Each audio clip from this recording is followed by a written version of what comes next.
Assalamualaikum warahmatullahi wabarakatuh. Kami dari kelompok 3 yang akan menjelaskan materi tentang kualitas makan ikan, eating quality of fish, yang nama anggota dan NIM-nya sudah tertera di bawah ya kawan-kawan.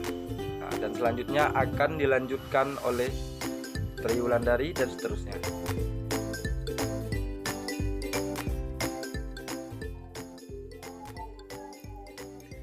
Assalamualaikum warahmatullahi wabarakatuh. Perkenalkan, nama saya Tri Wulandari. Saya akan menjelaskan tentang kualitas ikan.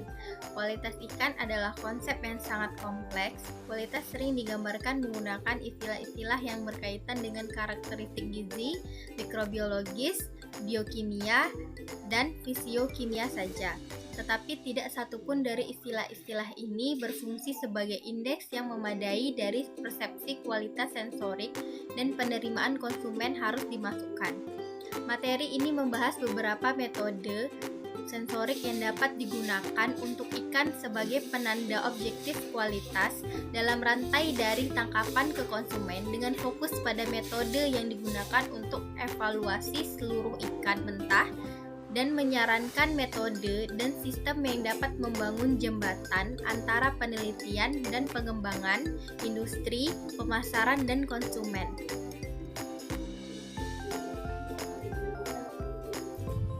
Baiklah, saya akan menjelaskan slide kelima, alasan mengapa ikan dikatakan lebih menyehatkan ketimbang protein hewani lain. Sebagai berikut: mengandung protein yang bermutu tinggi dan rendah kandungan lemak jenuh.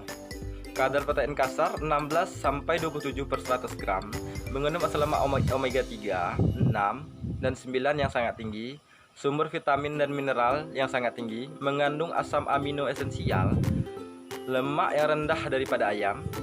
Salah satu faktor utama yang mempengaruhi laju pertumbuhan dan kesehatan ikan adalah pakan, baik aspek kandungan nutrisi maupun kuantitas. Pada buatan berkualitas memiliki tingkat palatabilitas yang tinggi. Ikan dapat merespon pakan yang memiliki senyawa yang merangsang indera penciumannya karena adanya mekanisme kemoreseptor. Senyawa tersebut dikenal sebagai atraktan.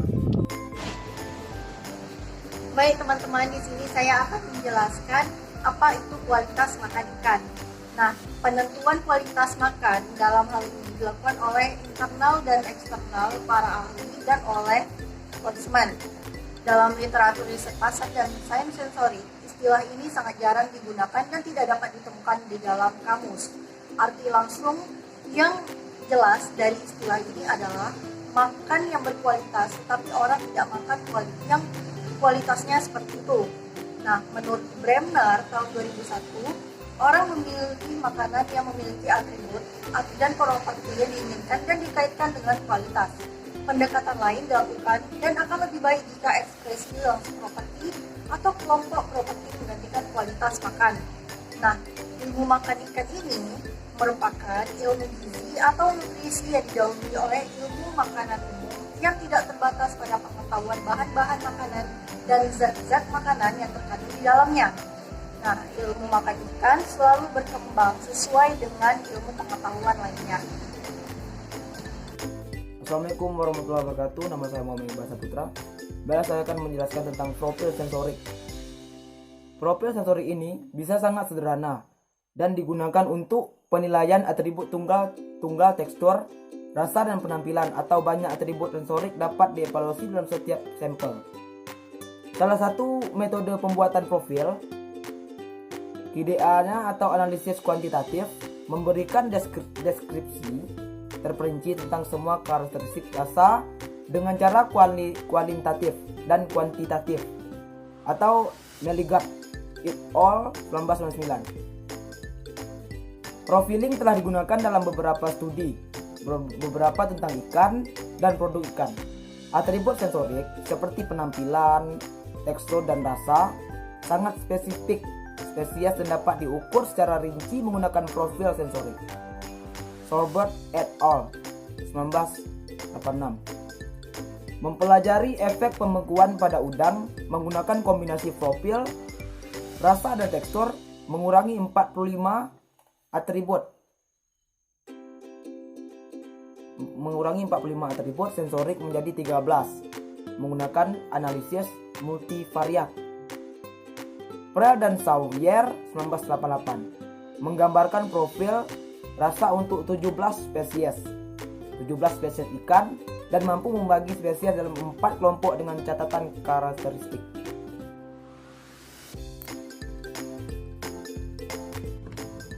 Penskalaan terstruktur untuk pengukuran kualitas ikan. Tes deskriptif yang disebut penskalaan terstruktur paling sering digunakan. Penskalaan terstruktur memberi penilaian skala aktual yang menunjukkan beberapa tingkat intensitas. Beberapa atribut terperinci dipilih, seringkali didasarkan pada pekerjaan dari panel deskriptif yang terlatih penuh atau dari para ahli. Kata-kata deskriptif harus dipilih dengan cermat dan panelis dilatih sehingga mereka setuju satu sama lain dengan persyaratannya. Untuk ikan mentah, sejumlah besar skema untuk analisis sensorik telah dikembangkan. Menurut Echewan et al. Tahun 1953, mengembangkan skema penilaian modern dan rinci pertama yang memanfaatkan analisis indera untuk mengevaluasi kualitas ikan. Penelitian Echewan et al. Juga merupakan titik awal programnya. Program inspeksi di UA. Grading ikan untuk tingkat kualitas melalui penerapan sistem pemeringkatan yang dikembangkan oleh pemerintah atau industri sebagian dari proses pemasaran mendahului perkembangan ilmu sensorik modern. Ya, saya akan menjelaskan materi slide yang ke-10 yaitu kandungan pada tubuh ikan. Ikan memegang peranan penting dalam pemenuhan sumber gizi dan keamanan hidup bagi manusia pada negara berkembang. Menurut Angkatan Putra tahun 2012, ikan juga berfungsi sebagai sumber dari asam lemak, tidak jenuh lemak, protein, mineral, dan vitamin. Meskipun ikan kaya akan gizi,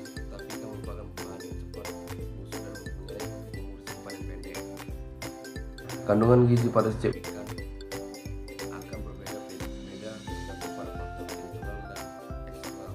Faktor internal berupa jenis atau spesies lain, jenis vitamin, ukuran fase reproduksi pada ikan. Faktor eksternal berupa faktor yang ada pada lingkungan hidup ikan berupa habitat, ketersediaan pakan, dan kualitas perairan tempat ikan hidup. Menurut Aziz tahun 2013 mengemukakan bahwa habitat ikan berpengaruh terhadap kandungan kimia di dalam dagingnya seperti proksimat, asam amino, dan asam lemak. Kesimpulan dari kualitas makan ikan, yaitu kesimpulan yang kami dapatkan adalah ilmu makanan ikan merupakan ilmu gizi atau nutrisi yang didahului oleh ilmu makan umum yang tidak terbatas pada pengetahuan bahan-bahan makanan dan zat-zat makanan yang terkandung di dalamnya. Ilmu makan ikan selalu berkembang sesuai dengan kemajuan ilmu pengetahuan lainnya. Ikan memegang peranan penting dalam pemenuhan sumber gizi dan hidup bagi manusia pada negara berkembang. Ikan juga berfungsi sebagai sumber dari asam lemak tidak jenuh jamak atau POFA, protein, mineral, dan vitamin. Meskipun ikan kaya dengan akan gizi, tetapi ikan merupakan bahan yang cepat busuk dan mempunyai umur simpan yang pendek. Sekian dari kami kelompok 3 tentang penjelasan materi kualitas makan ikan yang sudah dijelaskan kawan-kawan kita tadi. Kalau ada kata-kata yang salah, kami mohon maaf. Assalamualaikum warahmatullahi wabarakatuh.